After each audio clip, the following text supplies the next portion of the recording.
आ गए तुम दोनों? चलो आओ बैठ जाओ। जशोदा जी बता तो दो, सवेरे सवेरे क्यों बुलाया हम सबको? रुको, इतनी शीघ्रता क्या है? पहले इन बालकों को कुछ खिलाने तो दो। अभी खेलने निकलेंगे ना, पूरी दोपहरी दिखाई ना देंगे।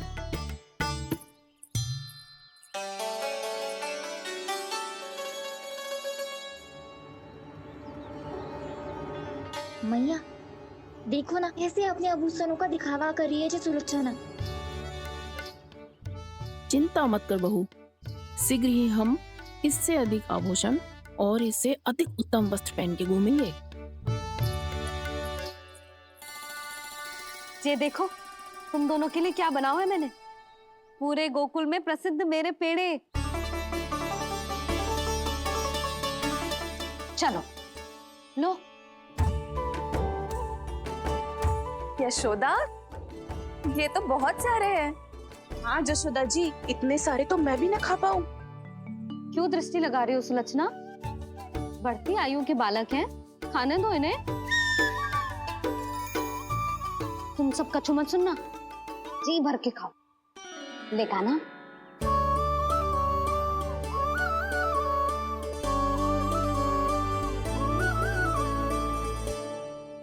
हे नारायण, मैंने अपने कान्हा को जो सिखाओ है, बस वे उसे स्मरण रखें और उसका पालन करें। ले और ले ले ले।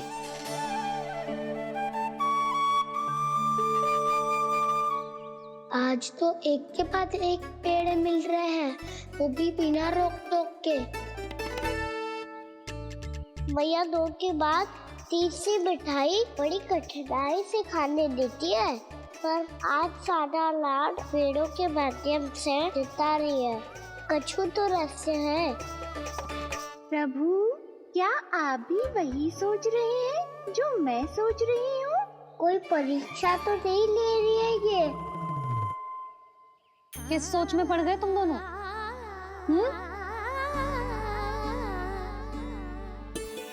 खाओ ना। जब तक पेट और मन दोनों ना भर जाए तब तक खाओ। बस यशोदा, इतना पर्याप्त है। अरे ना जिज्जी, घर के शुद्ध मावा और गुड़ के बने, कितना भी खा ले कोई हानि ना होगी। लो और लो।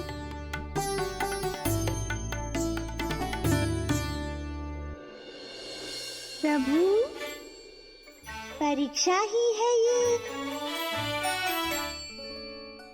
ये तो खाए जा रहा है, कहीं मेरी दी हुई सीख भूल तो ना खाओ, सारा खेल बिगड़ जाएगा। सदैव स्मरण रखियो लल्ला, लोग बहुत भयानक होते हैं, बहुत भयंकर। जो एक बार हमारे मन में प्रवेश करके हमें भीतर से ही जकड़ लेते हैं, इसके कारण हम अधिक से अधिक और अधिक से अधिक पाने की इच्छा करने लगते हैं। क्या हुआ कान्हा, रुक क्यों गए?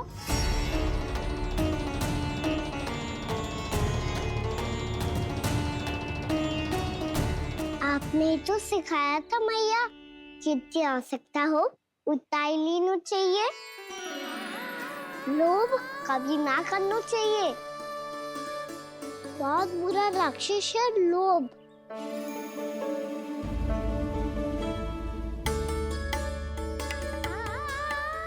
बुरा और खाने में कोई बुराई ना है कान्हा, ले ले। ना मैया, लो मैं अधिक खाऊंगा तो फिर पेट पकड़ के बैठना पड़ेगा।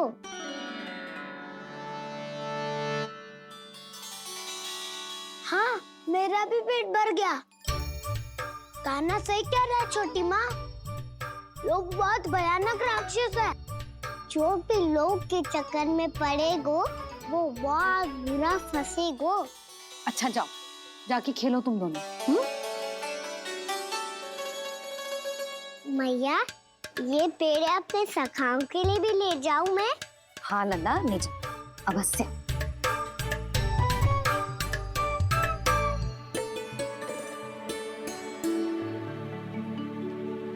देखो, जो बात इन नन्हे से बालकों को भी समझ में आ रही है, वो तुम सबकी समझ क्यों ना आ रही?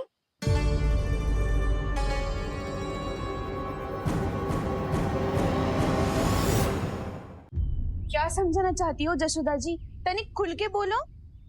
जब बसंता खाने के बाद भी हलवा खाने का हट करतो है, तो उसे मना क्यों करती है? इसीलिए ना, ताकि स्वाद के लोभ में उसका स्वास्थ्य ना बिगड़ जाए।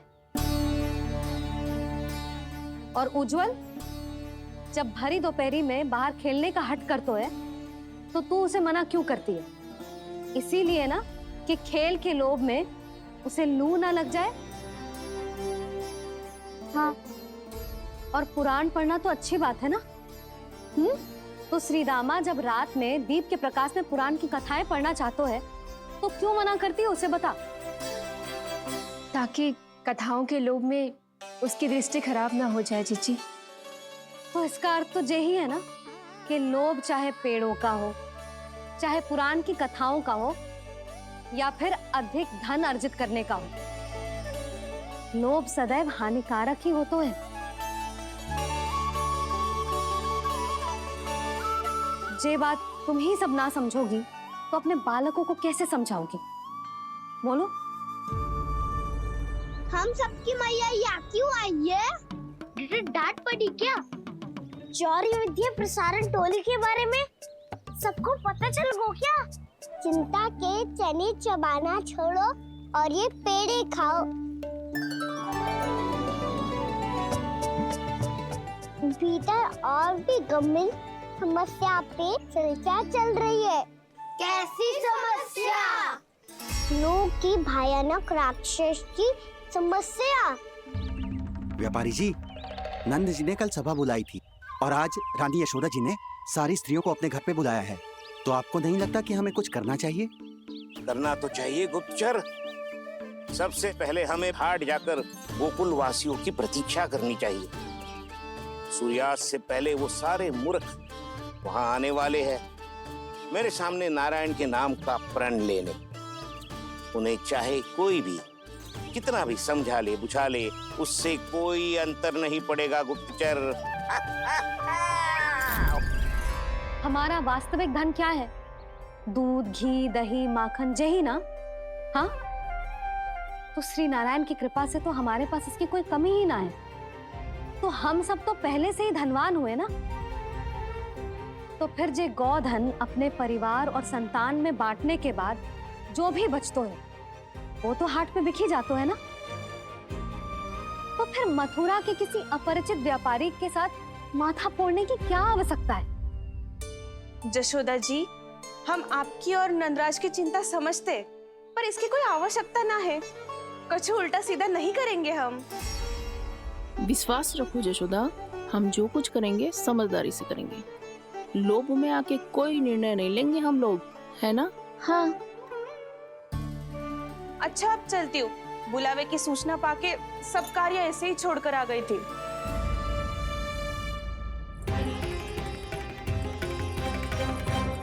अब किसको घेर लोभ के भयानक राक्षस ने? ये तो तभी पता चलेगा जब वो सब बाहर आएंगी। तब तो सबको बहुत ध्यान से देखना पड़ेगा।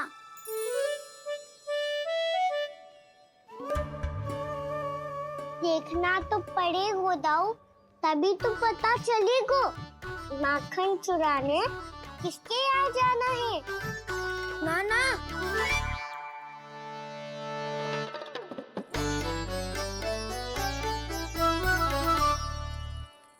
लोग का राक्षस तो उनके पास दिख ना रही हुआ है।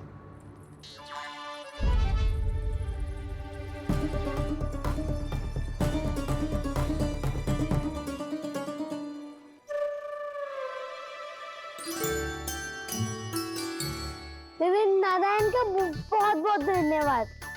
कान्हा, मेरे मैया को घेर रहे है क्या उस राक्षस ने?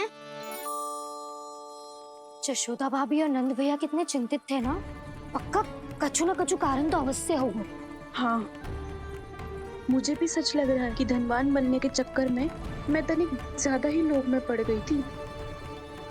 नहीं, बस गए। और मेरी मैया दादी उनका क्या कहना? बहू, सुलक्षणा की जैसे ढेर सारा धन कमाने के चक्कर में लोभ में तो ना आ रहे ना हम। हे नारायण, बहुत कृपा है आपकी। लगता है लोभ का राक्षस किसी को अपनी चपेट में नहीं ले पाया। लेता भी कैसे था? मेरी मैया ने जो समझायो है। क्या लगता है यशोदा, इन्हें समझ आया होगा? आशा तो यही है, और अब भी ना समझी तो फिर तो नारायण भी ना समझा सकते। सुनो, दोपहरी में हम सब मिलेंगे। दोपहर में? तो क्या तू तब निश्चित करेगो कि आज किसके यहाँ जाना है माखन? आज कोई माखन चोरी नहीं होगी। क्षमा करना राव, भैया के का समझाने के बाद भी जिसके समझ में कछु ना आई हुई थी उसके घर चोरी तो करनी पड़ेगी आज।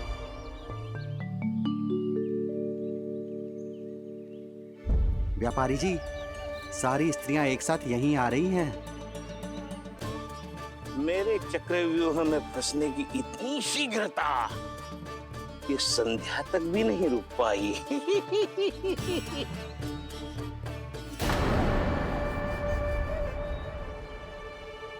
पर ये आपके तरफ ध्यान क्यों नहीं दे रही हैं?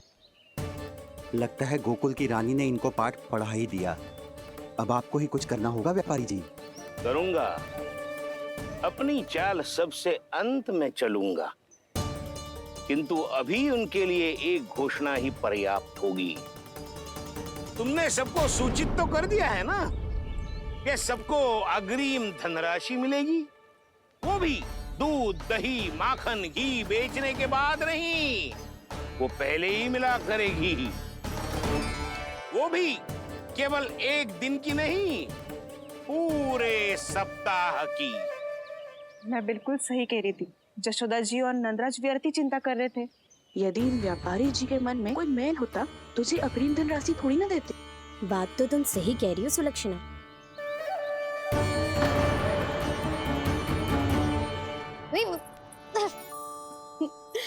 कितनी शरारत करते है तू? काजल लगाने दे मुझे। भैया पहले मुकुट लगाओ ना।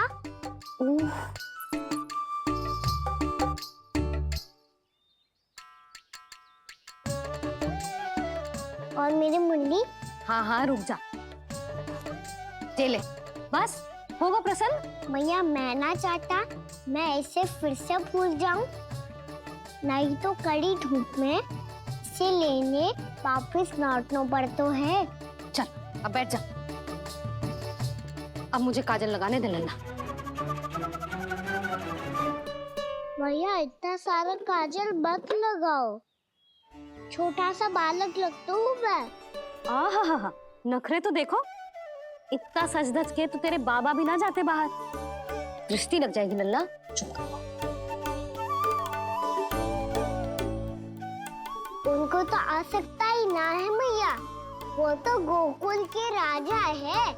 वैसे भी मुझे भी कम मत समझो, मैं भी राजा हूँ अपनी टोली का। कौन सी टोली?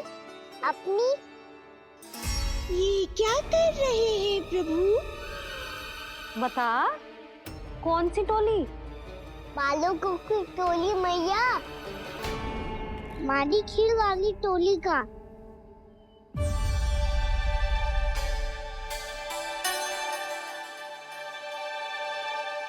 क्या हुआ जी? देखो जी, आप इतनी चिंता मत ही करो। आप गोकुल के राजा हो और जे बालकों की टोली का राजा है, तो मैं भी जसोदा हूँ, मैं कोई कम थोड़ी ना हूँ। मैं भी गोकुल के स्त्रियों की रानी हूँ। मैंने सबको समझाओ है, सब समझ गई हैं। उपनंद भैया से बात करके आ रहा हूँ अभी। पता चलो है कि उस व्यापारी ने अग्रिम राशि का लोभ दिया है सबको। मुझे ना लगता तुम्हारे समझाने का कोई लाभ हो। अभी तो ये सब समझ के गई, बोल के भी गई कि अब उस व्यापारी के फेर में ना फंसेंगी। इतनी शीघ्र पलट गई, इन सब में अपनी बुद्धि ना है क्या?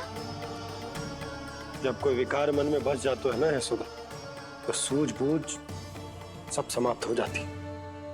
तो मुझे ही कच्चू करना पड़ेगा। मैया मैं जाऊं? हाँ तू जा।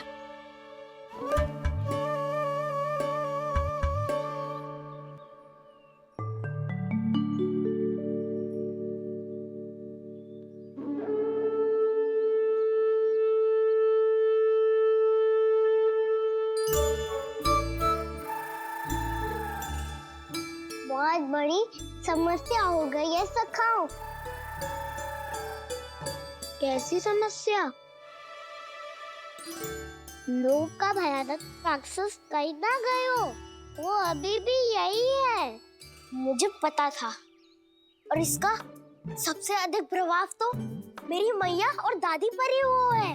तुम सच कह रहे हो उज्जवल? हाँ। अरे कछु ना बलदाऊ, जे बड़ बोला तो ऐसे ही बात करते रहेगा बड़ा चढ़ा के। बड़ा चढ़ा के नहीं बोल रहा हूँ मैं। आज से घर पे दूध दही माखन घी सिर्फ एक बार ही मिलेगा। पर क्यों? ताकि अधिक से अधिक दूध दही माखन घी बचाकर उस व्यापारी को 2 गुना मूल्य पे बेचा जाए।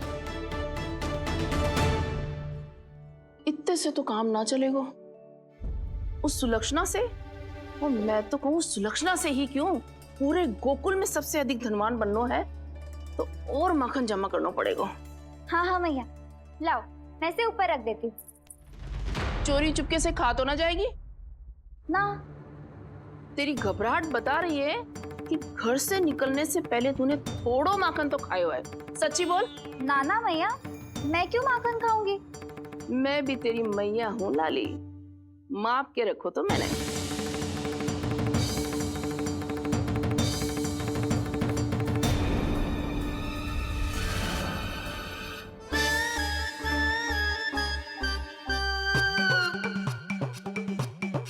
हाय रे, तूने तो सच्ची में माखन खायो है।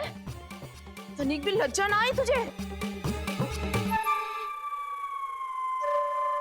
असत्य बोलने से पाप लगता है मैया, और जितनी बार आप माखन नाप रही है उतनी बार डंडी पे लगा माखन आप स्वयं चाट रही है, और दोष मुझ पे दे रही है। वो तो बस मैं इसलिए चाट रही थी कहीं व्यर्थ ना जाए। और तेरी जीभ है कि तीखी मिर्ची। एक तो मैया से बहस करती है और चोरी चुपके स्वयं खा के मैया पे दोष भी धरती है। हे नारायण, कैसी बहू दी है मुझे। जा दूर हो जा मेरे कक्ष से, और माखन के तो आसपास भी दिखने की आवश्यकता ना है। इस चटोरी को तो कोई भरोसा ना है। माखन को तो सुरक्षित स्थान पर रखना पड़ेगा।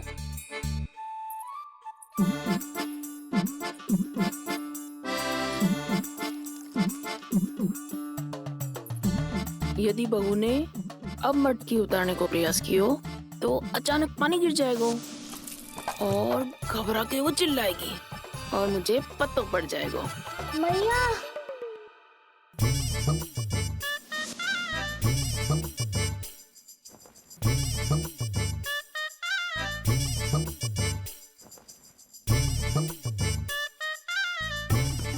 ये माखन तो मैं किसी को छूने भी ना दूंगी, तभी तो बनूंगी धनवान, बहुत धनवान। मैया माखन बेचने कहीं अकेली ना निकल जाए। ये तो पता भी ना चलने देगी कि कितना धन मिलो है।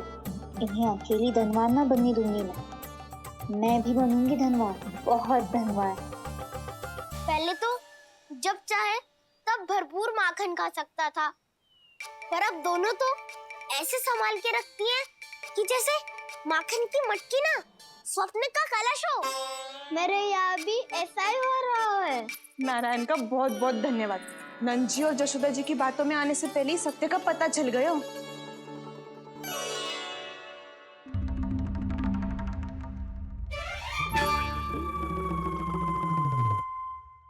ये इतना सारा माखन? दृष्टि मत लगा, पेट पे पट्टी बांध के रात रात भर भूखा रह के बड़ी कठिनाई से माखन इकट्ठा किया है जे। तो क्या आपने निर्णय ले लियो है कि आप उस व्यापारी को वचन दे दोगी? अरे जब द्वार पे साक्षात लक्ष्मी जी हो तो द्वार बंद ना करते बावली। तू अभी छोटी है, मैं तो कहती हूँ तू भी अपने भविष्य के बारे में अभी से सोचना आरंभ कर दे। कटौती तो मेरे घर पे भी आरंभ हो गई है काना। वो मैया ने कहा है या दूध चाहिए या दही चाहिए या माखन चाहिए, जो भी चाहिए एक ही बार मिलेगा।